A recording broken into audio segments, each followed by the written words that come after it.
예, 반갑습니다. 제가 강의를 많이 다녀봤는데요.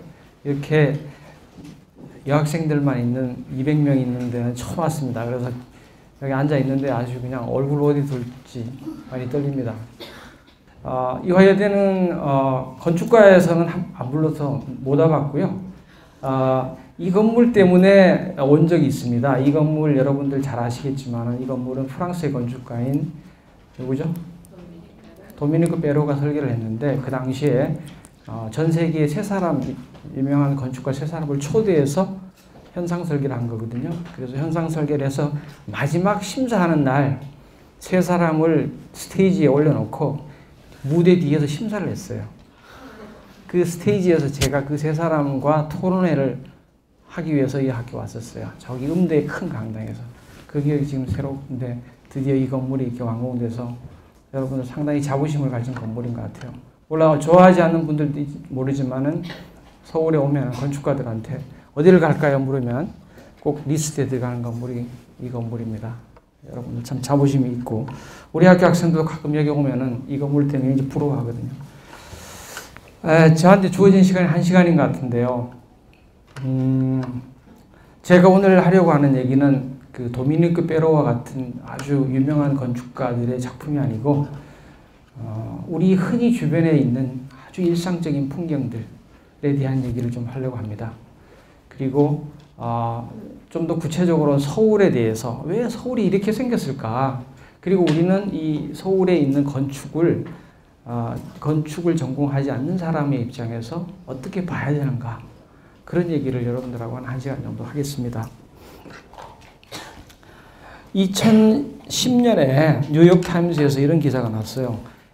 올해 꼭 가봐야 될 도시 31개, 그 중에서 서울이 3번째였습니다. 그리고 동경은 잊어버려라. 디자인 매니아들이 서울을 향하고 있다. 당시에 이제 오세훈 시장님이 서울 디자인 정책 표고에서 특히 또 이런 ECC 건물 같은 게 생기기 때문에 그렇게 많은 주목을 끌었던 것 같아요. 참 기분 좋은 기사였는데 바로 이틀 뒤에 그 론리 플래닛이라고 하는 여행 가이드 책이죠. 거기에서 가지 말아야 될 9개 도시 3번째가 서울입니다. 그래서 반복적인 고속도로, 소련식 콘크리트 아파트, 오염도 심하고 가슴도 없고 영혼도 없는 도시, 이렇게 해서 서울을 아주 그냥 폄하를 했습니다. 서울시에서 아마 이거 보고 굉장히 기분이 뜨끔했을 것 같은데요. 어쨌든 한 도시에 대해서 우리가 그 상반된 평가가 있을 수 있을 것 같아요. 그렇지만 이토록 어떻게 극단적인 상평가가 있을 수 있을까, 서울이. 왜 서울은 이런 평가를 받는 도시인가에 대해서 한번 생각을 해봤으면 좋겠습니다. 서울은 600년의 역사도시입니다. 14세기에 만든 계획도시예요. 아시아에서 600년의 역사를 갖고 있는 수도는 서울밖에 없습니다. 동경도, 북경도 600년이 안 됩니다. 거기는 수도를 계속 옮겨 다녔기 때문에. 그만큼 서울은 굉장히 오래된 도시다. 그런데 서울에서 이런 풍경들을 보면은 역사적인 흔적도 남아있지만, 여기 한옥도 있지만은, 이러한 건물들을 다 보면 이게 과연 600년의 역사의 도시인가? 200년밖에 안 됐다는 미국의 도시보다도 훨씬 더 전통적이지 않다, 이렇게 느낄 것 같습니다. 그래서 저는 서울이 역사도시이긴 하지만 굉장히 비역사적인 도시다, 저는 그렇게 봅니다. 좀 더 원색적으로 얘기하면 짬뽕의 도시다. 근대와 현대와 식민과 이런 것들이 잡종 섞인 그런 도시가 바로 서울이 아닌가 생각이 됩니다. 우선 서울의 얼굴은 뭐냐 하면은 ECC와 같은 좋은 건축물이 아니고 궁궐도 아니고 아파트와 간판인 것 같아요. 외국 사람들이 서울을 다녀와서 내리에 남는 거를 꼽으라고 하면 아마 산, 아파트, 간판 이 정도 되지 않을까 싶어요. 자, 이거는 일산 신도시인데요. 27만 6천 명이 들어가는 도시로 계획을 했습니다. 1980년대 후반에. 그리고 5년 동안에 계획을 해서 설계를 해서 건설을 하고 입주를 다 했어요. 5년 만에 27만 6천 명이. 굉장히 초스피드죠. 서양 건축 도시 역사를 찾아봐도 이렇게 빠른 속도로 이 정도 도시를 만든 예가 별로 없거든요. 한국 사람만이 할 수 있는. 아마 요즘에 중국 사람들 이걸 좀 깰 것 같아요, 보니까. 근데 어쨌든 우리는 이것들을 보면은 굉장히 정말 그 꿈의 하나예요. 나도 저기 한 칸을 내가 좀 들어가서 살아야 되겠다라는 꿈이지만 서양의 건축가들이나 도시가들 입장에서 보면 야, 어떻게 이렇게 재미없는 건물을 이렇게 반복적인 것을 이렇게나 많이, 그것도 빨리 이렇게 짓냐, 니들은. 이렇게 생각할 수 있을 것 같아요. 그 사람들 눈으로 보면. 우리 눈으로 보면 매우 당연하지만. 그리고 이것은 서울에만 있는 게 아니라 이런 풍경들도 있어요. 이거는 이제 양평인데 산이 있고 논이 있는데 논바닥 바로 옆에 15층 아파트가 이렇게 쓴단 말이죠. 우리는 이해가 가지만 그 사람들 눈에는 왜 이렇게 지을까?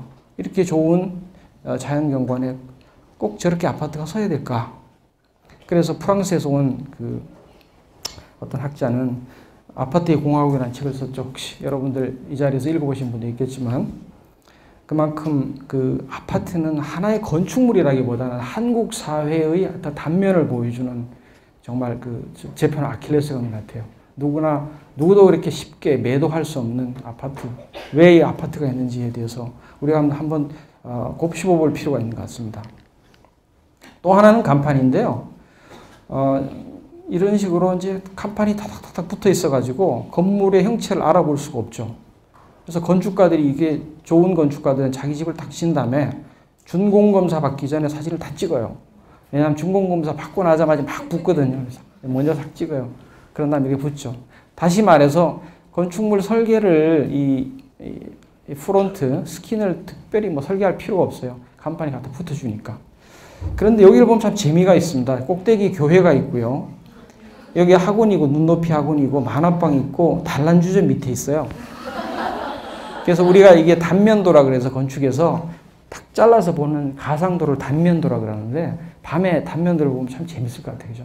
밑에서는 시퍼하게 술 먹고 있는데 저 위에서는 성스러운 예식이 벌어지는 이러한 어떤 굉장히 혼성적인 풍경들이 어떻게 보면 우리 도시의 하나의 특징 중에 하나인데 물론 이런 풍경은 뭐 홍콩이라든가 아시아권에서는 볼 수는 있겠지만은 유럽이라든가 미국의 도시에서는 이런 건물 유형을 찾기가 굉장히 어렵다는 거예요. 간판도 이렇게 많지가 않다는 거예요. 그럼 이게 과연 우리가 미학적 기준이 낮아서일까? 우리는 정말 그 환경에 대한 뭐랄까 무지에서 오는 것일까? 유럽 사람들은 우리보다 훨씬 더 고매한 미학적 기준을 갖고 있는 것인가? 거기에 따라서 우리 환경을 보는 눈이 달라질 것 같은데 저는 그것을 물론 그런 이유도 있겠지만 저는 하나의 도시 건축적 현상으로 본다. 즉 몸에 어떤 증상이 있는데 그것이 피부에 나타나는 것에 불과하다. 그래서 이걸 간판을 많이 고친다는 얘기는 암이 걸렸는데 화장 고치는 거랑 똑같다. 그 밑에 사회적 현상들이 숨어 있는 것이다. 이게 이제 현재 서울입니다. 우리 여기 여러분들 앉아 있는 데가 한 이쯤 될 것 같아, 그죠? 서대문. 자, 우리가 말하는 600년의 역사 도시는 여기고 지금의 도시는 훨씬 더 큰 바운더리의 서울입니다. 이게 1894년 무렵에 서울을 재현한 모형입니다. 북쪽 북한산에서 만든 이제 큰 모형인데 이제 산을 따라서 이렇게 성이 있죠. 이것도 굉장히 희귀해요. 이렇게 산성이 있는 도시가 그렇게 많지가 않아요. 아시아에서도 대부분의 보듯이 격장으로 생겼는데 자 여기가 이제 경복궁이고 여기가 창덕궁이고요. 여기가 종묘입니다. 여기 세종로고 이렇게 해서 종로가 있고 이렇게 해서 여기가 지금 숭례문입니다. T자로.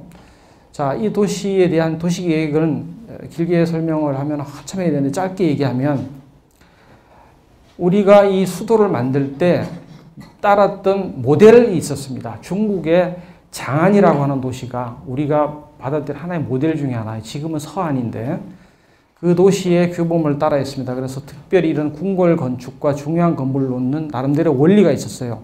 앞에는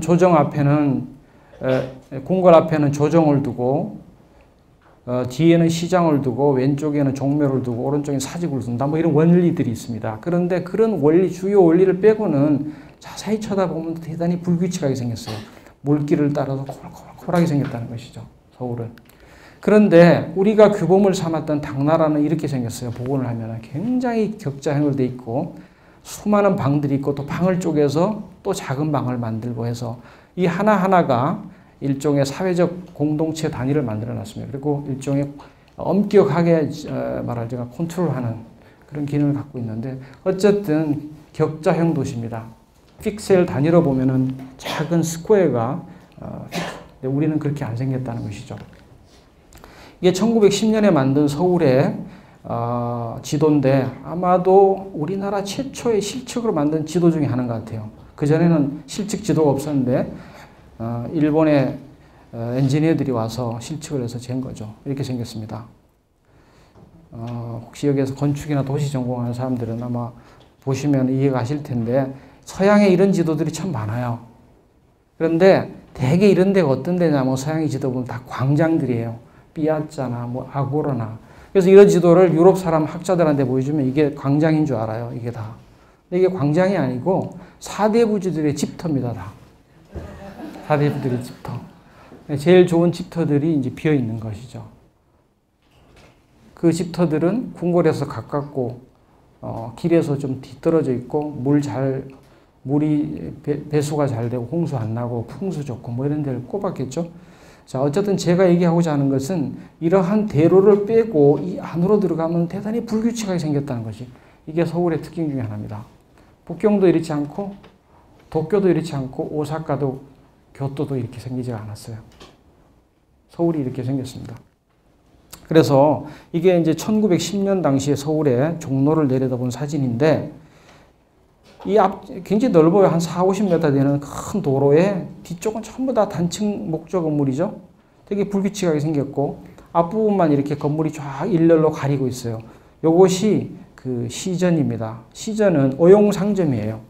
당시에 조선시대 때 국가나 왕실이나 사대부 집들한테 물품을 제공하는 일종의 어용상점입니다. 그 상점이 일종의 도시의 병풍 역할을 했던 것 같아요. 이렇게 가리고 있었습니다.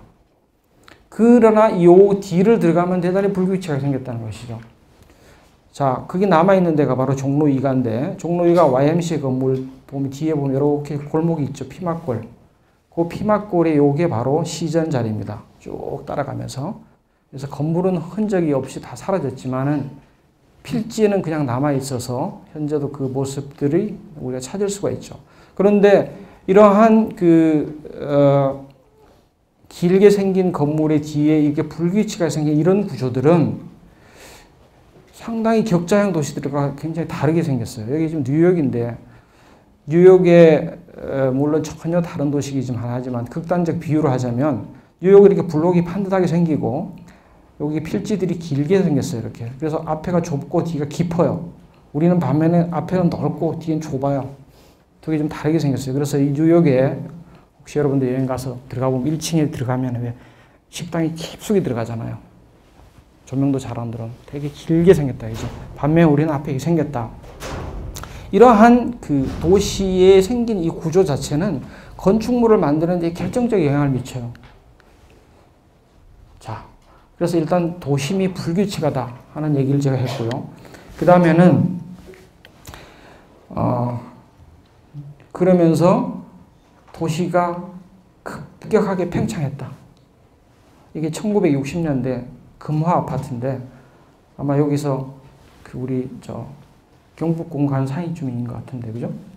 그러면 한옥이 있는 한옥 뒤로 아파트가 들어서 그 뒤에는 무허가 달동네 집들이 있는 그런 풍경들이 이제 60년대에 서울의 풍경이었던 것 같습니다.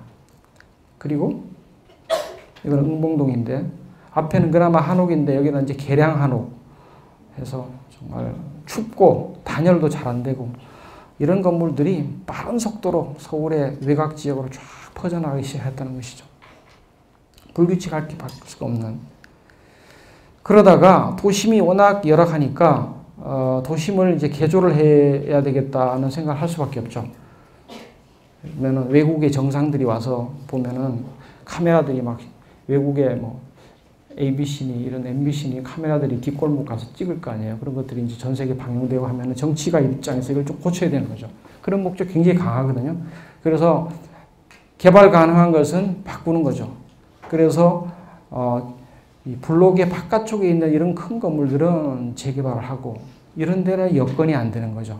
주인은 땅값을 비싸게 부르는데 그 비싼 땅값을 지불하고 개발을 해도 이익이 안 나니까 남겨두는 거예요. 그래서 우리가 뭐 옛날 것을 보존하기 위해서 이렇게 있는 게 절대로 아니고 경제적 이해관계가 안 맞기 때문에 지금 남아있는 거거든요. 자, 이런 식으로 해서 도심들도 계속 변화를 해왔어요. 그래서 이렇게 그려보면은 이렇게 생겼어요. 서울의 종로 2가가. 여기 지금 그 국세청 건물 있죠. 중간에 구멍 뻥 뚫린 건물. 여러분 기억하시죠? 그 외국 건축가 설계한 건물인데 이게 YMCA 건물이고, 여기 시전이고, 여기 뒤에 피막골이 있고, 또 재개발해서 큰 건물이 있고, 작은 한옥들이 있고, 밥집들도 있고, 이런 식으로 마치 모자이크처럼 천이 있는데 천 위에다가 또 덕지되고, 거기다 또 대고, 또 대고 하는 식으로 덕지 되는 그런 모습이 우리 서울의 중심부의 모양이다. 이런 것이죠. 그런데, 강북만 그런 게 아니라 강남도 쳐다보면 약간의 그런 성격이 있는 것 같아요.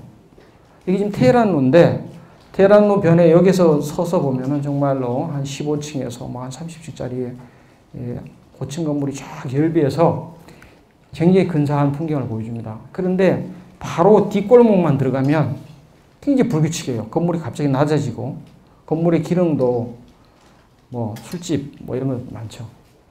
밤에 유락시설 이런 것들이 많단 말이죠. 왜 이렇게 생겼을까? 그래서 싱가포르에 한때 수상이 와서 이 앞에서 놀랐다가 이 뒤에 가서 실망했다는 거 아니에요. 뉴욕의 블록들을 보면은 앞에도 그렇고 뒤에도 그렇고 이런 패턴들이 계속 이렇게 반복이 돼요. 몇 개 켜가. 그래서 하나의 지역 전체가 높은 건물을 이루면서 저층부가 이렇게 발달되는 반면에 우리는 앞과 뒤가 굉장히 상반된 모습을 보여주고 있다는 것이죠. 근데 이것이 어떻게 보면 단점이기도 하지만 서양 사람들 입장에서는 재미있기도 한 것 같아요. 테헤란로 변에 보다 뒤로 들어가면 갑자기 이상한 것들이 막 있으니까. 그런 것들이 그 사람들한테는 굉장히 신선하게 보이는 것 같아요. 역동적으로 보인다? 좋은 말로 하면. 자, 이게 이제 강남의 그 개발을 그린 청사진인데 1971년도입니다. 그러니까 아무것도 없었던 데죠. 71년도 뭐 얼마 되지도 않았어요.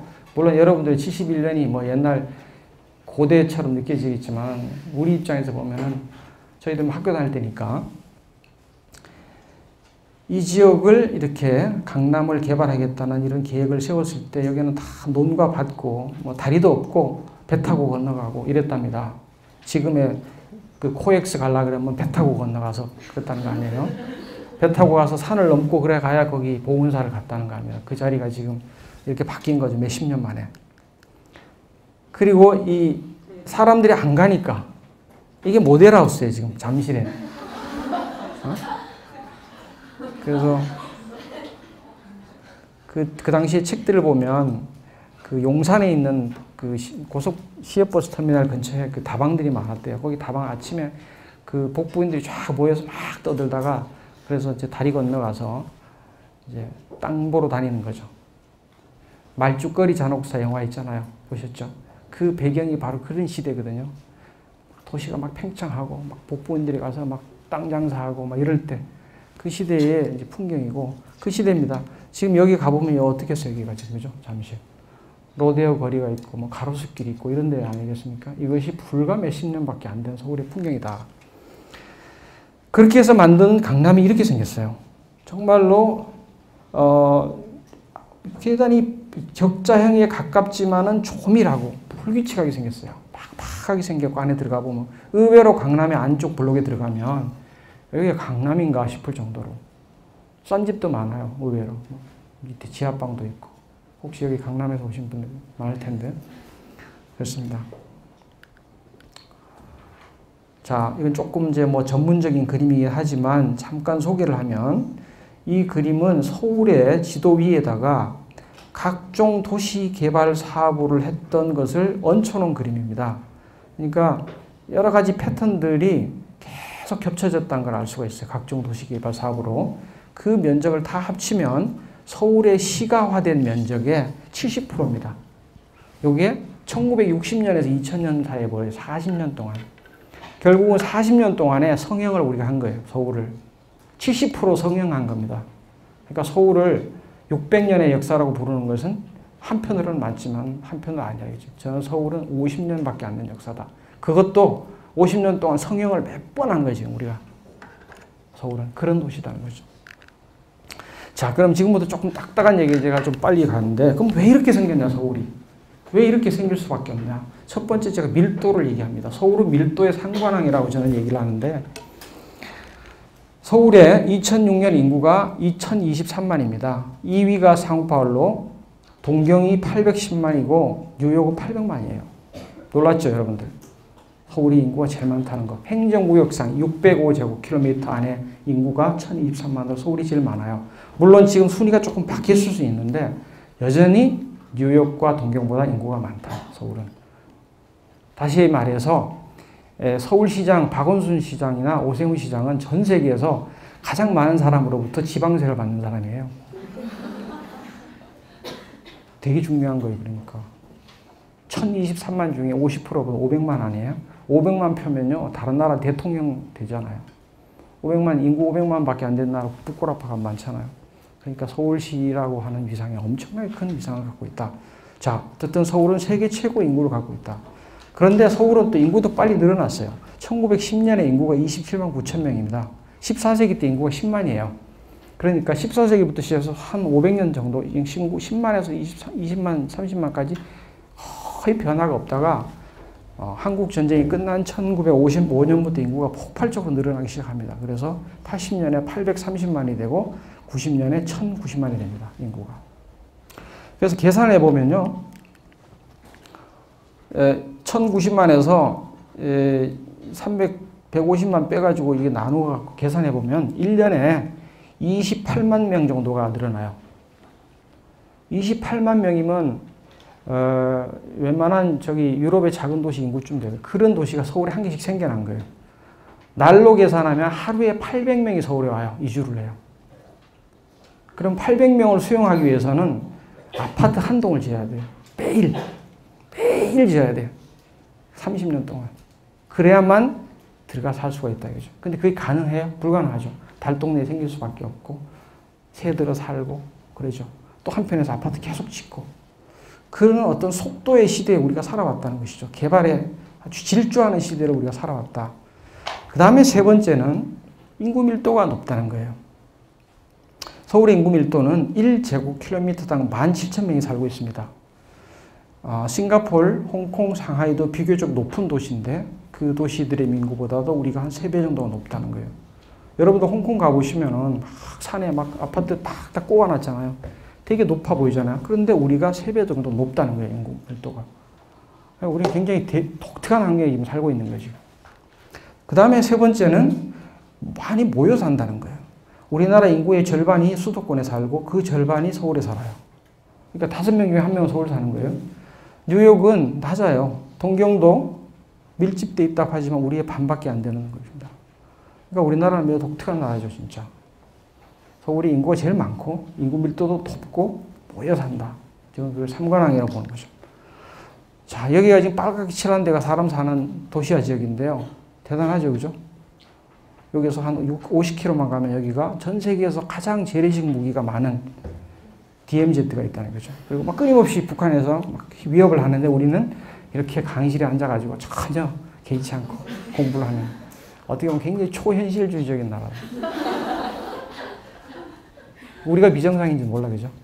어떻게 이런 환경에서 그러한 위협 하에 2,300만이 살고 있느냐. 이건 도시국가를 제외하고는 이런 나라는 없는 것 같아요. 제가 조사한 바는.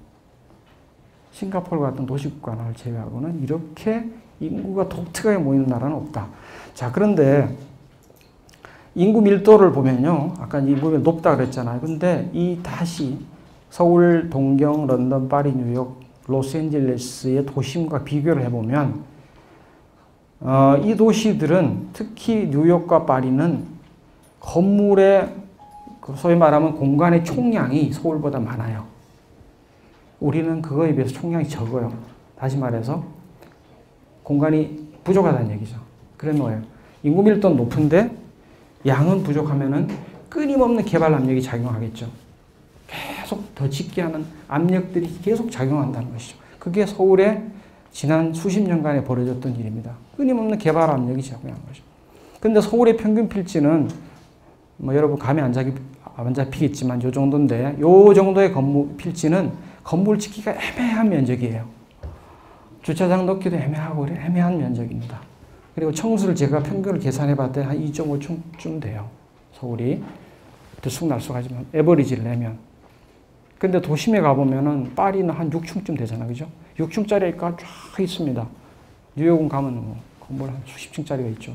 자, 그런 도시들에 비해서 상대적으로 밀도가 떨어지는 게 서울이라는 것이죠. 즉, 서울은 처음에 얘기한 대로 불규칙하게 생겼고, 필지도 작고, 그런데 압력은 계속 거세고, 그러니까 어떻게 되겠어요? 가능한 부지에 건물을 짓는다 하면 크게 질 수밖에 없는 거죠. 무조건 크게 져야 되는 거죠. 또 하나의 변수는 땅값이에요. 1964년부터 2007년 사이 땅값을 손낙구 씨가 쓴 부동산 계급사에서 제가 인용한 겁니다. 땅값이 1176배로 뛰었습니다. 이 시기에. 월 평균 실질소득은 15배입니다. 아무리 벌어봤자 이거 다 할 수가 없는 것이죠. 그래서 한국 사회에서 땅이라고 하는 것은 정말 아주 독특한 존재 같아요. 지금도 여전히 작동한다 이거죠. 이렇게 땅값이 뛰는 사회에서 사실 건축의 뭐 미학을 논하고 이러기가 참 굉장히 나이브한 거죠. 엄청난 이런 변화 속에서 우리가 살아왔기 때문에. 그래서 이분이 이런 덧붙입니다. 팔면 100배의 넓이의 카나다를 6번 살 수가 있다. 미국은 절반 살. 골라 잡으세요, 여러분들. 어디를 사시겠습니까? 이 정도로 땅값이 뛰었다는 거죠, 서울이. 그래서 이게 지금 동대문 지금 여기 보시고 자하 하디드가 설계한 이제 DDP가 쓰는데 개발이 가능한 데는 무조건 높여요. 안 되는 데는 안 돼요. 조건이 이루어지지가 않아. 그래서 들쑥날쑥하게 생겼단 말이죠. 그래서 이런 경관들이 혼성적 풍경이 벌어진다는 것이죠. 그러니까 이것을 어떤 미학적 기준으로 보기에는 그 밑에 자세히 쳐다보면 이유가 있는 것이죠. 사회 경제적 메커니즘이 딱 숨어 있는 거예요, 그 안에 밑에. 그래서 건물은 높아지고 복합화되고 허대해야 된다. 복합화해야 되죠. 복합화법이 그렇게 만들어놨어요. 주거를 짓고 싶은데 주택을 법이 주택만 못 짓게 해요. 상업이 들어가. 그러면 상업하고 주택을 섞어야 돼요. 그래야 크게 질 수가 있어요. 계속 섞는 거예요. 여러분 이화여대 앞에 보면 이런 복합 건물 많잖아요. 높은 건물 들어가면 위에는 상업이 있고 주거 있는 그게 다 법적으로 그렇게 만들기 때문에 커요. 그래서 저는 우리나라에서 최근 한 20년간에 벌어졌던 걸 압축을 하나 이런 것 같아요. 수직화, 복합화, 거대화. 자, 그런데 지금까지 그 빠른 속도로 아파트가 지어지고 한 거는 어느 정도 제가 설명한 것 같아요. 왜냐하면 서울의 인구가 막 폭발적으로 늘어났으니까 아파트를 지어야 돼요. 이거는 설명을 할 수가 있는데 간판은 설명이 안 돼요, 아직까지. 왜 간판이 많을까? 그건 설명이 안 되는 것 같아요. 제가 보인 데이터. 그거를 지금 제가 얘기를 할게요. 왜 간판이 많은지. 이것이 OECD에서 만든 데이터인데요. 그 자영업자하고 고용된 사람의 비율을 보여주는 비교한 표입니다. 미국은 자영업자가 6.8%고 93.2%는 고용이 돼 있어요. 그리고 자영업자의 6.8% 중에서도 도소매업이라든가 숙박, 음식을 하는 사람은 1.3%입니다. 우리나라는 33.6%가 자영업자예요. 그리고 그 중에서 14%가 여기에 종사를 합니다. 굉장히 다른 구조를 가지고 있습니다. 다시 말해서 미국에서는 그냥 거의 10명 중에 9명은 다 고용되어 있다는 거 보면 됩니다. 이마트에 고용되어 있거나 코스코에 고용되어 있거나 다 큰 소위 기업과 오거나이제이션이 다 소속이 되는 반면에 우리나라는 10명 중에 4명, 3명은 자영업을 한다 이거죠. 특히 IMF 이후에 97년 이후에 실직된 사람들이 정부에서 창업 이렇게 해가지고 막 나와서 빵집 차리고 뭐 부동산하고 다 그렇게 했죠. 식당하고 했죠. 그 비율이 엄청나게 높은 거예요. 그 중에서도 이 사람들이 이렇게 높은 거예요. 그럼 이 사람들이 다 어디서 먹고 사냐 이거죠. 14%가 되는 사람 다 어디서 먹고 사냐? 동네에 있는 작은 가게들에서 다 먹고 사요. 그게 그 사람들의 터전이에요. 자, 서울시를 쭉 보면요. 서울시 면적으로 보면 1등, 2등, 3등이에요. 제일 면적으로. 1등이 아파트고 2등이 근린생활시설이 3등이 사무소입니다. 근린생활시설은 법적 용어인데 쉽게 말해서 상점이에요. 상점. 가게. 가게 면적이 16.3%에 해당해요. 굉장히 높은 비율입니다. 다른 나라 비하면. 중구는 아파트는 작은데 사무소는 많고 노원구는 아파트는 많은데 사무소는 적죠. 당연히 여기는 주택가니까. 그런데 근린생활시설은 어디를 가나 높아요. 이게 우리나라 도시의 굉장히 독특한 특징이다. 일본하고도 좀 달라요. 그래서 면적이 아파트 계속 늘어나고 사무소도 일정하게 하다 좀 떨어지고 근린생활시설은 계속 높아지는. 왜냐? IMF 때 나온 사람들이 계속 이렇게 하니까. 이 높은 비율의 사람들이 들어가서 장사하는 데가 바로 여기다. 우리나라 사람들이. 여기는 우리 학교 근처에 있는 상가인데요. 개수 세보니 한 50개 정도에서 60개 정도가 있습니다. 상점이. 그럼 간판을 법적으로 3개 달 수가 있거든요. 그러면 150개 달 수 있잖아요. 그죠? 150개를 붙여야 되지 내가 안 붙이면 장사가 안 된다고 사람들이 생각하죠. 50개 어떻게 찾아갈 거예요? 밖에 붙여야지. 여러분들도 이 앞에서 어디 가다가 못 찾으면 그럴 거 아니에요. 간판도 안 붙인다고 생각할 거 아니에요. 그죠? 그래서 이것을 이쁘게 한들 뜯어가지고 이쁘게 한들 무슨 큰 차이가 있겠는가. 그런 생각이 좀 들어요. 제가 사실 이 연구를 좀 했었거든요. 그래서 뭐 이걸 해서 뭐 이런 판 대신에 뭐 조명도 이쁘게 하고 뭐 이런 거 하겠는데 나중에 생각해 이거는 그런 게 아니다. 이거는 좀 더 다른 차원의 문제다. 즉 이거는 간판의 문제는 저절로 해결될 것이다. 2030년쯤 가면 간판 다 떨어질 것 같아요. 나중에 왜 그런지 얘기를 하겠습니다. 그래서 간판의 문제는 사회, 도시, 이런 경제적 현상이다. 그런데 저렇게 많은 상점이 있는데도 불구하고 90년대 말부터 이런 게 우리나라에 들어왔어요. 이게 97년에 처음으로 우리나라에 들어온 할인 매장입니다. 지금은 물러난 까르푸인데 밑에 상점이 있고 주차가 위에 올라타는, 우리나라에 이런 방식이 건물이 없었어요. 처음으로 이런 게 있어요. 차를 타고 쭉 올라 세우고 위에서 내려가는 이 건물은 지금 여러분들 뭐 동네에 다 있죠. 이제 이런 것들. 이것이 들어오자마자 이 한 개가 들어오면은 이 면적을 가게 수백 개 하고 맞먹어요. 수백 개 하고. 그러니까 수백 개는 죽기 마련이죠. 자, 이게 지금 서울에 그 1호선 기차에 따라가면서 여기에 세운 민자 역사에 복합 개발한 것의 면적을 제가 써놓은 겁니다. 이게 다 더하면 100만 제곱미터예요. 면적이. 그 100만 제곱미터의 반만 상점이라고 한다 해도 50만 제곱미터입니다. 그 50만 제곱미터는 용산구 전체 상점의 반에 육박한다. 제가 계산해 보니까. 그만큼 많아요. 이게 무슨 얘기냐? 상업이라고 하는 것은 윈윈 게임이 아니고 제로섬 게임이에요. 한쪽이 장사가 안 되면 이쪽은 장사가 안 될 수밖에 없죠. 한정된 걸 갖고 하니까. 그러니까 저런 것이 크게 생기면 생길수록 상점은 죽을 수밖에 없는 구조를 갖고 있다. 그래서 이런 것들이 도시계획적 차원에서 우리가 좀 얘기를 빨리 했었으면 하는 그런 감이 있습니다. 그런데 뭐 그러기 전에 이미 다 들어와갖고 지금 들어왔죠. 그래서 뭐 최근에 뭐 여러 가지 정책들 펴고 있죠. 정부가 뭐 어떻게 뭐 장사를 뭐 일요일에 하지 말라 이렇게 한들 이미 도시구조 자체가 이렇게 변했다는 것이죠. IMF 금융위기에 끊임없이 집을 막 지었어요. 아파트 계속 짓다가 지금 이렇게 오다가 상업시설 지어서 이때부터 좀 떨어지기 시작합니다. 자, 이 표는 좀 전문적인 건데 어쨌든 요약을 하면 우리는 아파트도 그렇고 상업건축도 그렇고 IMF 이전까지 계속 지어왔다. 계속 타워 크레인이 도시에 있는 계속 지어왔다. 그런데 이제 앞으로 상황이 좀 바뀔 것 같아요. 그 얘기를 하면서 좀 마무리하겠습니다.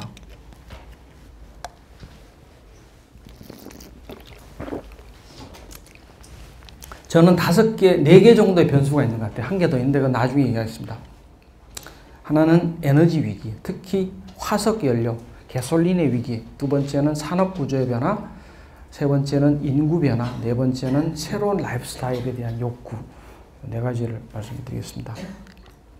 첫째는 화석 연료의 위기입니다. 이 도시는 미국의 뉴욕 근처의 레비타운이라고 하는 신도시입니다. 이 1950년 이후에 만든 도시인데 미국이 경제 화랑을 일으키면서 중산층들의 집들을 많이 공급을 해요. 전후에 많은 중산층들이 등장하고 가솔린도 많이 나고 그러면서 이런 걸 지었어요. 그러니까 집들도 널찍널찍하고 자기 집 앞에 주차장도 있고 뒤뜰 있는 이런 것들을 대량 공급을 하죠. 그리고 이런 것들은 고속도로를 따라서 계속 멀리 벗어난 지역들에 이렇게 많이 조성을 하죠. 그러니까 중산층 사람들은 계속 자동차를 타고 밖으로 나가는 거죠. 그러니까 도심은 계속 비어가고 도심 공동화 생기면서 계속 벗어나는 이런 패턴으로 도시를 확장을 해요. 그리고 그러한 도시의 옆에는 항상 이런 게 있어요. 이게 이제 쇼핑몰인데 여러분들 뭐 다 한 번쯤은 가보셨을 거라고 생각하는데 고속도로가 있고 고속도로에서 내려가지고 큰 이 환상의 고속도로가 있고 또 이 안에 들어가서 큰 땅을 잘라서 하얀 데는 다 주차장이고 여기 이제 백화점이고 백화점 사이 길을 낸 요게 쇼핑몰의 원형입니다. 이것들 이제 미국에서 1950년대에 만든 다음에 미국의 전역에 퍼뜨리죠. 자, 그러면은 이런 데는 다 비어 있어요. 늘 비어 있고 1년에 몇 번 정도만 자동차가 꽉 찰, 뭐 크리스마스나 혹은 뭐 추수감사절 정도의 찰 정도는 하고 나머지는 다 비어 있다 이거죠. 그런데 이 안에 들어가면 이런 식으로 굉장히 모조된 도시적으로 만든 쇼핑몰이 있다 이거지. 에어컨디션 잘 되고 범죄로부터 안전하고 이런 게 만들었지만 그 바깥에 이런 부분들은 굉장히 황량하게 그지없는 도시 환경들을 만들어냈다는 거죠. 그리고 이런 것들이 망하면 이 전체의 도시 지역 자체가 죽어버리고 또 다른 데로 옮겨가는 그런 것들이 계속 미국에서 일어나요. 미국의 60년대, 70년대 계속 일어나요. 그래서 70년대 이제 미국에서 반성을 하기 시작하죠. 아, 이건 아니다. 그래서 뭐 도심으로 돌아온 운동 펼치고 해요. 그런데 우리가 일정 부분 받아들인 도시 모델이 이런 것 같아요. 끊임없이 도시를 팽창하는 거. 그리고 큰 건물을 막 짓는 거. 물론 우리나라 들어오면서 땅이 협소하기 때문에 고치기는 했지만은 기본적으로 이런 것을 굉장히 아이디얼한 걸로 생각했다는 것이죠. 제가 90년대 97년인가 이걸 하면서 대학원 세미나 할 때 얘기했더니 결혼한 학생이 나한테 그러더라. 선생님, 이게 뭐가 잘못됐습니까? 우리가 이제 중산층이 주말에 차 몰고 가고 일주일 먹을 거 다 사갖고 쫙 와서 하는 이런 라이프 스타일이 왜 잘못됐습니까? 맞는 말이죠. 왜 잘못된 거 없죠, 사실. 근데 그것이 도시에는 엄청난 임팩트를 준다는 것이죠. 우리의 라이프 스타일에 대해서. 1945년, 70년대까지 미국은 여러분 혹시 여기에 뭐 경제학 공부하신 분 있어요? 경제 없으세요? 자, 어쨌든 안 들으세요? 이런 말 들어보신 적 있어요? 포디즘이란 말? 생략할게요, 그러면. 어쨌든 이때는 대량 생산의 시대, 미국이. 막 공장이 막 가동돼서 디트로이트 같은 데서 막 자동차 막 생산할 때요. 그러니까 대량 생산을 하니까 중산층이 늘어나요. 중산층이 소득이 높아져요. 그러니까 그 대량 소비를 또 해야 돼. 그게 계속 이제 사이클처럼 돌아가는 거죠. 이런 시대에는 도시가 대량 소비를 해소해 주는 수단이야. 끊임없이 지어야 되니까. 그래서 도시가 막 팽창하는 거예요. 그게 이제 서버브라고 하기도 영어로 하고 어번 스프롤이라고 합니다. 그래서 이 미국의 도시 교회화는 바로 그 대량 생산하고 맞물려 있다. 대량 생산 체계하고. 그리고 미국의 융자 정책도 한 몫을 계속 했죠. 그냥 돈 한 푼 없더라도 직장에 취직만 하면 딱 30년 모기지에서 자기 집 가질 수 있는. 그래서 정부도 장려를 한 거죠. 그러나 이게 70년대 넘어오면서부터 이게 안 먹혀 들어가요. 미국에서. 특히 73년, 75년에 미국 경제가 불황이 되면서 앞에서 말한 이거 방식에 한 포디즘에 의한 대량 생산 방식이 먹혀 들어가지 않고 미국은 경제의 패러다임을 바꿔버려요. 왜냐하면 이게 좀 어려운 영어인데요. 어쨌든 쉽게 얘기하면 이런 거예요. 디트로이트가 망해. 이제 디트로이트가 중심이 아니에요. 생산하는 도시가 중심이 아니라 소비하는 도시가 더 중심이에요. 오히려 금융이 중심이 돼요. 돈 갖고 먹는, 돈 놓고 돈 먹는 그런 도시가 더 중심이 되고 생산 중심의 도시는 쇠퇴한다. 그리고 그 생산 도시들은 제3세계로 나가버리죠. 그러니까 도시 안에서 계속 도시 안에 유동성이 일어나요. 그리고 도시 안에서의 빈부격차가 심해져요. 그것이 이제 미국에서 벌어진 일입니다. 그래서 지금의 학자들은 이런 얘기예요. 그때 만든 교회 도시는 화석 연료 시대 유산이다. 좀 극단적으로 하면은 가솔린 먹는 공룡들이에요, 진짜. 미국 도시들 보면 지금 거의 도심까지 가는데 자동차로 한 시간씩 가면서 개솔린을 뿌려대면서 가는 것이죠. 그 당시엔 그게 굉장히 이상적인 거지만 지금으로 보면은 그 문제투성이 도시다 이거죠. 지금 전 세계에서 석유의 50%를 길에 뿌린답니다. 생산하는 데 뿌리는 게 아니고 길에다 뿌린다, 50%를. 그런데 2015년부터는 연 2%씩 공급이 감소해서 50년 안에는 반으로 준답니다. 그래서 수백 년 동안 우리가 걸쳐서 퇴적된 석유를 300년 안에 소비를 해버리는 현상이 벌어진다는 거죠. 즉 우리가 만들어낸 현대 도시들은 가솔린의 도시예요. 사실은. 가솔린이 만들어낸 도시라는 거죠. 그래서 굉장히 진보적인 어떤 학자들은 이런 얘기를 합니다. 경제활동의 재지역화가 일어날 것이다. 글로벌라이제이션을 역행하는 오히려 역세회계가 부분적으로 일어날 것이다. 뭐 예를 들면 바나나는 한국에서 생산해야 돼요. 뭐 예를 들면 포도는 우리 안에서 생산해야 된다. 이런 체제가 금방 온다는 것이죠. 왜? 그 CO2 배출을 다 계산해 보면 오히려 한국에서 생산하는 게 칠레에서 가져오는 것보다 싸지는 시대가 온다는 것이죠. 그러면 우리가 지금 생각하는 거와는 전혀 다른 방향으로 산업구조가 바뀐다는 거죠. 그리고 도시가 커질 수가 없어요. 콤팩트해져요, 도시가. 퍼지면 퍼질수록 문제가 생겨요. 개솔린을 소비를 해야 되니까. 자, 그런데 우리는 지금 자동차에 대한 생각을 보면 어떠냐면요. 이게 66년에 만든 그 광화문 사거리 조감도인데 제가 이걸 찾고 보니 그 다음 연도에 보니 이게 실제 지었더라고요. 이게 조감도고 이게 실제 진 거예요. 그러니까 밑으로 사람들이 다니는 굉장히 자랑스럽게 생각했을 것 같아요. 당시에 김현옥 시장인데 불도저 시장이라고 하는 김현옥 시장인데 그 장교 출신이거든요. 이 사람들이 군장교 박정희 대통령이 시킨 이 사람이 모토가 도시는 선이다요. 시장실에 쫙 붙여놨대요.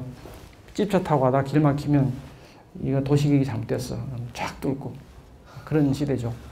어쨌든 사람을 밑으로 불편하게 가야 되고 자동차가 쫙쫙 빠지는 그것도 가장 역사적인 한복판에 이거는 사실은 참 굉장히 우리 자동차에 대한 우리의 생각들을 대변하고 있는 것 같아요. 자, 어쨌든 2011년에 자동차가 1,800만 대예요. 근데 2014년에 한 2천만 대쯤 된다고 예측을 합니다. 그러면은 인구 2.8명당 우리가 차를 한 대씩 갖고 있어요. 그래서 선진국들에 비하면 조금 낮아서 아이고 이 정도까지는 가도 되겠구나 이런 생각 하겠죠. 우리가 중국은 아직도 한참 멀었고 22. 그런데 여기 인구 밀도입니다. 1제곱킬로미터당 우리가 495명이 살아요. 제가 앞에 서울의 3관왕이라고 그랬죠. 밀도가. 우리나라 인구 밀도도 3인 거 아세요? 전 세계에서? 우리나라 4관왕이에요. 4관왕. 1위가 방글라데시고 2위가 어디 대만인가 그러고 한국이 3위예요. 그러니까 우리나라 굉장히 진짜 대단한 나라입니다. 그런데 그거를 평균을 내보면 이렇게 돼요. 1제곱킬로미터 등의 자동차가 몇 대 깔려 있느냐? 한국이 176대가 자동차가 깔려 있어요. 그런데 인구의 밀집도를 생각해 보세요. 진짜 수도권에. 이 밀도는 훨씬 높다는 거예요. 이런 도시들에 비해서. 우리나라부터 높은 도시는 유일하게 일본밖에 없다. 나머지는 이미 우리보다 낮다는 것이죠. 우리는 결론을 내리면 우리는 이미 자동차가 도시에 너무 많이 깔려 있다. 이렇게 보는 거죠. 너무 많이 깔아놨다. 다음은 산업구조의 변화입니다. 지금 우리나라가 2007년에 건설에 투자한 비율이 17.9%입니다. 이거는 1년의 GDP 중에서 건설에 투자한 기업과 가계와 개인이 투자한 것을 환산한 건데 이 수치는 그 나라가 그 산업에 어느 정도의 돈을 투자한 걸 보여주는 수치거든요.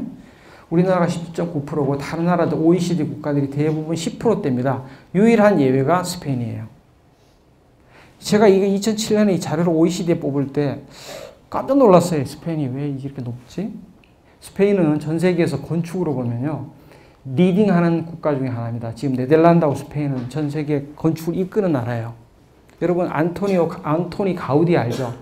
그런 사람들이요. 그런 건축가를 배출하는 나라입니다.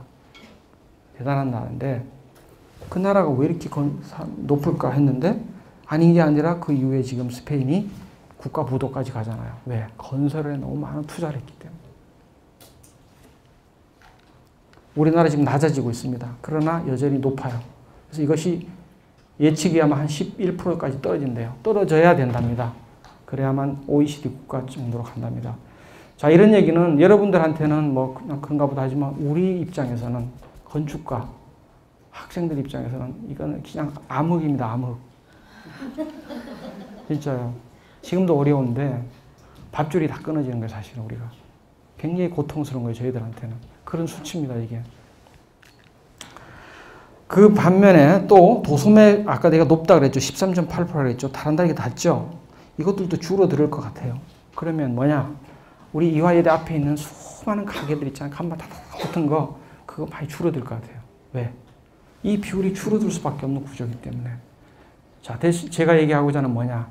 우리가 지난 수십 년간에 만들어 놓은 이 구조물, 건축물이 껍데기는 뭐 가만히 있을지 몰라도 그 안에 담긴 내용물 자체가 리스트럭처링 할 수밖에 없다. 그런 걸 우리 지금 맞이하고 있는 거죠. 그 다음 인구가 변해요. 2030년에 마이너스로 되고요. 그런데 가구 수는 늘어나요, 오히려. 왜? 혼자 사는 사람들이 많기 때문에. 그죠? 그리고 부부 자녀 가구, 2010년에는 부부 자녀가 37.37%였는데 35년에 가면 바뀌어서 1인이 제일 많고 부부고 부부 플러스 자녀가 20.3%다. 따라서 부부와 자녀가 같이 사는 가구는 5가구 중에 1가구밖에 안 될 것이다라는 것이죠. 이거는 우리가 지금까지 공급했던 아파트의 구조가 더 이상 안 먹혀 들어간다는 걸 의미하는 거거든요. 나홀로 또 늘어나요. 1, 2, 3, 4가 됩니다. 여러분은 여기 해당 안 되실 거죠. 여러분들은 여기 해당되지 않기를 바랍니다만은. 그리고 70세 이상 늘어나고요. 그래서 요약하면 인구는 감소하고 가구 수는 증가하고 1인 가구는 최다가 되고 노인 가구는 증가하는 이런 식으로 인구가 바뀐다는 거죠. 그래서 우리 건축의 도시의 모양도 내용도 여기에 맞춰서 바뀌어질 것이다 라는 생각을 합니다. 이제 마지막으로 앞에 세 개는 좀 우울한 얘기고 네 번째는 좀 즐거운 얘기랄까? 이런 거죠. 도시 문화 욕구는 저는 오히려 많아질 거라고 생각해요. 지금 우리 많은 사람들은 더 이상 젊은 사람들은 1시간에 지하철 타고 버스 타고 저기 외곽에 있는데 가서 사느니 그거보다 면적이 작은 차라리 내가 도심에 살면서 내가 미술관 가고 저녁에 영화 보고 친구들하고 카페 가서 커피 마실래. 그 라이프 스타일을 고르라 그러면은 아마 후자 쪽으로 많이 갈 것 같아요. 그만큼 어번 컬처에 대한 욕구들이 저는 늘어날 거라고 봐요. 그래서 가로수길과 이 설해마을의 그 현상들을 제가 보면서 느낀 건데 왜 이렇게 가로수길이 야단이야 진짜 뭐 아무것도 아닌데 가보면 왜 야단이야? 여러 가지 요소들이 있어요. 제가 뭐 책에서 분석을 해놨습니다만은 이 가로수길의 폭이 15m하고 28m면 1대 1.2 정도쯤 돼요. 비율이. 사람은 어느 정도의 길에 들어갔을 때 자기의 인체하고 맞는 휴먼 스케일에 들어갔을 때 그 안온한 감을 느끼거든요. 근데 그게 스케일이 커지면 비율이 맞더라도 그 느낌을 가질 수가 없어요.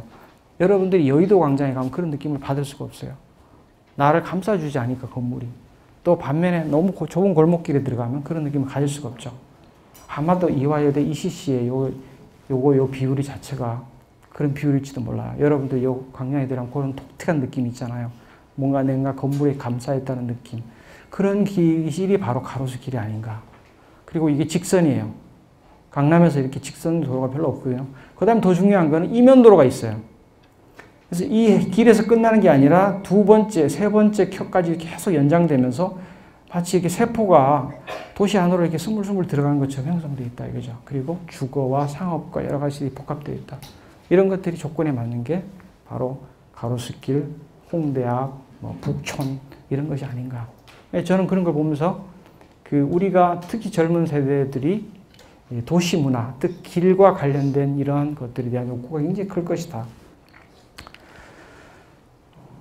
자, 그런데 지금까지 우리가 달려온 시대는 건설은 많이 투자하는데 건축 문화는 상대적으로 이런 나라들에 비해서 떨어지는 우리나라가 이러한 제1자폐에 놓여 있었다. 아마 이것이 이렇게 가지 않을까. 우리는. 건설 피조는 좀 줄어드는데 문화는 올라가는. 이건 이제 건축 학생들한테 보여주려고 만들었어요. 이건 되게 우울하거든요. 근데 이거는 좀 희망적이니까. 너희 그래도 양은 적더라도 질은 좋아질 거야. 뭐 이런 거죠. 자, 이건 조금 어려운 얘기인데요. 이게 이제 마지막 슬라이드인데, 서울에 이제 법적으로 주거지역, 상업지역 이렇게 나눠놨어요. 이걸 지역지구제라 그러는 아주 전문적인 용어인데, 그 중에서도 주거지역이 반을 차지하고, 그 중에서도 2종 일반 주거지역이라는 것이 서울의 면적의 한 4분의 1을 차지해요. 자, 요걸 제가 말씀드린 이유는 이게 어떤 데냐면요.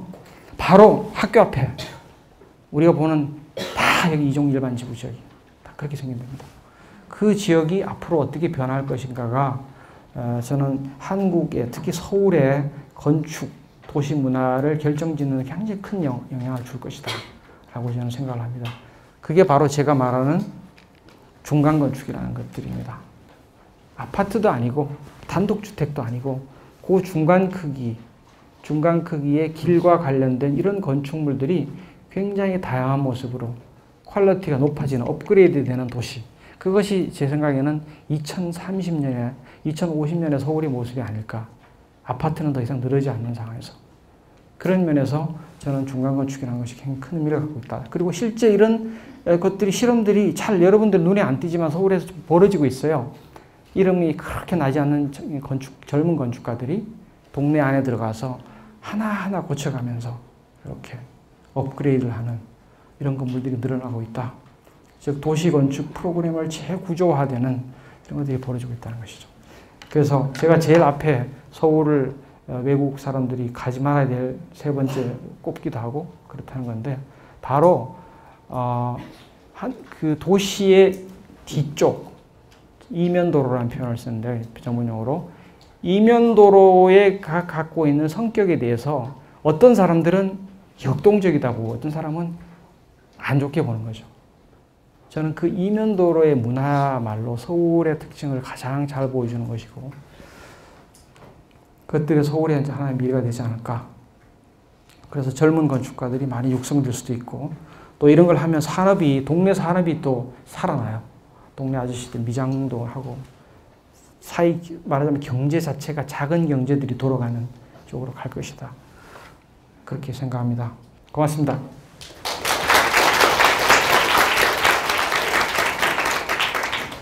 첫 번째 궁금한 거는 가로수길이나 설의길 같은 거는 누가 계획을 했는지 아니면은 뭐 개인이 모여서 공동체로서 한 건지 아니면 정부에서 한 건지 궁금했고 또 아까 쇼핑몰 말씀하셨는데 그거는 제가 파주에 있는 뭐 아울렛이 생각이 나더라고요. 근데 저희 가족이 거기를 주말에 몇 번 가봤는데 네, 맞지 않아요. 저희 생활 패턴과. 그래서 동감을 했고요. 그리고 지금 진행 중인 세종시, 세종행정도시에 대해서 어떻게 생각하시는지도 궁금합니다. 감사합니다. 세 번째 답부터 하면은 세종시는 사실 제가 오래전에 신행정수도를 옮기는 연구원으로 참여했습니다. 근데 그 당시만 하더라도 저도 굉장히 나이브하게 생각했던 것 같아요. 저는 당연히 대통령, 청와대가 다 국회하고 다 옮겨가는 걸로 계획을 했어요. 사실은.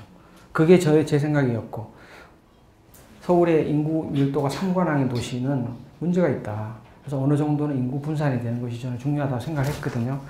근데 결과적으로 청와대도 가지도 않고 국회도 가지도 않고 정부 부처는 다 쪼개갖고 막 다 전국으로 다 뿌리고 그런 상황에 대해서 지금 굉장히 문제가 많은 것 같아요. 뭐 그 정도밖에 답은 못 드리겠어요. 정말 문제 같아요.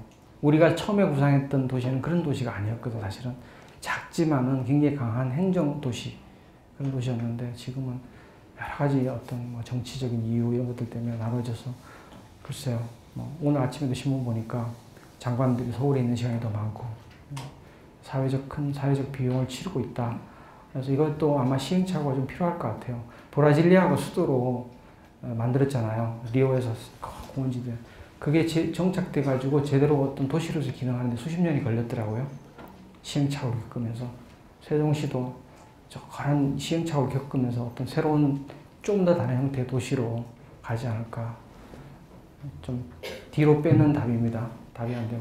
그 다음 첫 번째 가로수길이 왜 그렇게 됐냐. 저도 연구를 깊이 해보진 않았는데 가로수길의 출발은 임대료 때문에 그런 것 같아요. 처음에 이제 로데오 거리가 임대료가 높으니까 젊은 아티스트라든가 뭐 이런 디자인하는 사람들이 임대료를 싸고 그렇지만은 그래도 약간은 그런 어떤 기반 시설이 주변에 있는 데를 찾다 보니까 거기를 찾아서 들어간 것 같아요. 그래서 하나 둘 하다가 거기가 이제 갑자기 뭐 된 거죠. 그러니까 그 사람들은 이제 다시 임대료를 내지 못하고 세로수길로 빠져나가는.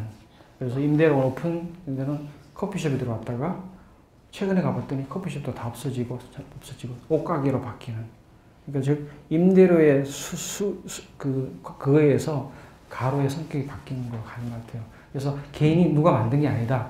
그러긴 한데 강남구가 약간의 영향을 준 것 같긴 해요. 뭐 약간 세제라든가 뭐 이런 건 준 것 같고요. 그 다음에 설해마을은 원래 거기가 고급 주택가로 돼 있었는데 그런 성격이 아니었다가 프랑스 학교가 한남동에서 그걸 옮겨가요. 그게 몇 년도 80년대 90년 그러면서 갑자기 그러고 가다 보니까 외국인들로 많이 옮겨가면서 성격이 바뀐 것 같아요.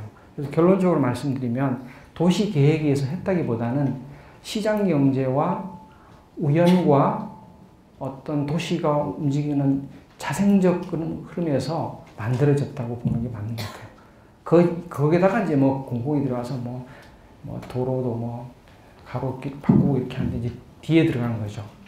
이제 반대의 경우가 북천 저기 인사동 길인데 인사동 길은 정부가 손을 먼저 댄 거예요.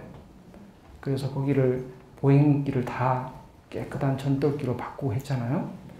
그러자 임대료가 확 올라가서 골동품 가게는 다 빠져버리고 싸구려 화장품 가게 들어오는 식으로 됐죠, 지금.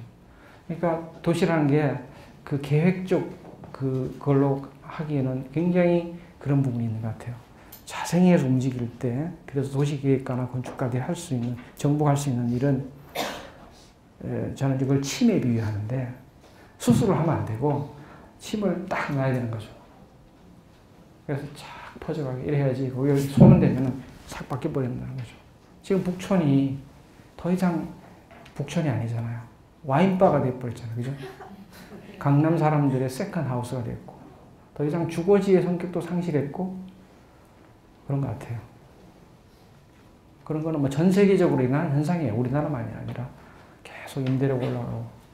저는 예전에 무슨 영상을 봤었는데 그 동대문 운동장을 없애고 이번에 동대문 디자인 플라자를 새로 지었잖아요. 근데 그거에 대한 단점에 대한 영상을 봤거든요. 그래서 교수님은 그거에 대해 어떻게 생각하시는지 궁금합니다. 네, 제가 무서워하는 질문이 그런 질문인데, 그 자하리라고 한 건축가예요. 이라크 출신의 영국 건축가인데 ECC의 컴페티터였습니다.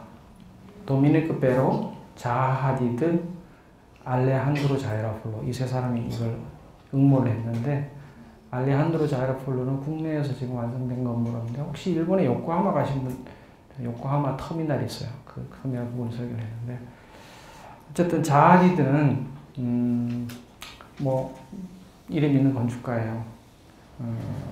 그런데 지금 서울의 최악의 건물로 꼽히는 건물이 이제 그걸 하나 꼽히더라고요. DDP, 그다음 서울시청 이렇게 꼽히는데, 뭐 저는 하여튼 그 형태만 보고 빨리 이렇게 좋다 나쁘다 이런 얘기를 잘 안 하고 싶어요. 왜냐하면 자꾸만 그렇게 얘기하는 순간 건축을 마치 눈에 보이는 어떤 형상에 대한 그걸로 보는 거에 대해서 저는 좀 유보적이고, 오히려 정말 저 건물이 저렇게 생경하게 생겼지만 과연 저 안에서 나중에 어떤 프로그램이 잘 돌아가서 그 지역이 갖고 있지 못한 것을 생기게 만든다면 또 다른 가치평가가 있지 않을까. 그래서 건물이 지어지기 전에 겉껍데기만 보고 얘기하는 것은 저는 아주 유혹하고 싶어요. 마음에는 안 들지만 나쁘다고 얘기는 하지 않고요. 근데 스케일은 분명히 위압적인 건 사실인 것 같아요. 우리 눈에. 그런데 어쩌면 그것 때문에 또 서울의 명물이 하나 될 수도 있겠죠. 그렇습니다. 중간건축에 대한 교수님 말씀 정말 잘 들었는데요. 이제 듣다 보니까 궁금한 점이 하나 생겼어요. 이제 서울 말고 파주나 이렇게 그 교외권으로 나가다 보면 아직도 아파트 단지가 계속 지어지고 있고, 근데 그 아파트 단지들은 서울에 있는 아파트 단지하고는 좀 형태가 달라요. 이제 우연히 갈 기회가 생겨서 이제 가장 최근에 지어진 아파트 단지를 둘러봤는데, 단지 사이의 거리도 되게 넓고 안에 공원 가치도 조성돼 있고, 또 그 안에서 뭐 문화시설 같이 뭐 아이들 놀이방이나 뭐 학습방 그런 것도 되게 잘 되어 있더라고요. 그래서 그런 거에 대한 교수님 생각은 어떠신지 궁금합니다. 네. 저는 아파트를 그렇게 나쁘고 하고 매도하지 않아요. 저는 나름 순기능을 했다고 봐요. 그러니까 앞에서 말씀드린 대로 그렇게 도시화가 빨리 팽창되는 때에 아파트처럼 빨리 공급할 수 있는 대안은 다시 돌아간다 해도 없을 것 같아요. 그런 점에서 뭐 아파트는 순기능을 했다고 하는데, 아파트가 갖고 있는 가장 문제점이 뭐냐면 도시의 밑에 이 그 저층부의 길의 조직을 흔들어 버린다는 게 저는 있는 것 같아요. 그러니까 아파트가 들어서면 어떤 현상이 벌어지냐면, 그 지역을 이제 아현동 바로 옆에 있잖아요, 그죠? 싹 지우개로 싹 지운단 말이죠. 그리고 아파트를 지어요. 그러면 아파트를 짓기 전에는 도로가 있었잖아요. 법적으로 길이 있습니다. 길. 근데 아파트를 지금 길이 없어져요. 그게 다 사도예요, 사도. 엄밀히 말해서 그 엄청난 단지는 소위 사유화가 되는 겁니다. 그러니까 안에 사실은 그 도시의 세포를 딱 잘라서 못 들어오게 만든다는 것이죠. 그래서 그런 것이 굉장히 문제점이 된다는 것이죠. 그래서 사실 그 단지 안에 있는 사람들 입장에서는 좋죠. 뭐 여러 가지 그 시설도 좋고 녹지도 생기고 하지만 도시 전체로 놓고 봤을 때는 그런 문제가 있다는 것이죠. 그래서 뭐 꼭 나쁘게 보지는 않아요, 저는. 네. 그 나름 또 선택권이 있는 것 같아요. 중간건축 좋아하는 사람도 있지만 아직은 저는 그런 거 싫어요. 아직은 여전히 저는 아파트 강남에서 하고 싶어요. 그럴 것 같아요. 사람들 초이스가 있으니까 나 여전히 교회 나와서 하고 싶어요. 뭐 있어야죠. 제가 말씀드린 거는 하나의 건축 유형과 하나의 라이프 스타일이 너무 한쪽으로 보편화되는 그거에 대한 제가 문제를 제기하는 것이죠. 도시에는 다양한 사람들이 살고 다양한 라이프 스타일이 있으면은 그게 다채롭게 있는 도시가 훨씬 더 건강한 도시가 아니냐는 것이죠. 지금까지 우리의 속도는 사실은 하나로 이제 똑같이 하는 서열 사회 아니에요. 아파트라는 게 사실 서열화된 거 아니에요. 평수만 딱 되면 다른 건 중요하지 않고 쫙 나오는 이런 것들이, 저는 그런 것이 문제지. 나름 아파트는 따뜻하고 관리비 적게 내고 안전하고 황금송 좋아서 팔고 사고 싶기 좋고 장점이 있죠. 대형 건물들 같은 경우에 해외 이제 유명 건축가분들이 디자인하는 경우가 많잖아요. 그런데 사실 보면서 국내에도 젊고 유망 있는 많은 건축 디자이너들이 있을 텐데 그런 젊은 분들한테 또 기회가 가면 좋지 않을까라는 생각을 했었거든요. 근데 저는 이제 건축에 대해 문외한인 케이스니까 혹시 전문가이신 교수님께서는 어떻게 생각하시는지 궁금해서 여쭤보고 싶습니다. 네, 우리 건축계에서 항상 하는 얘기를 대신해 주셨네요.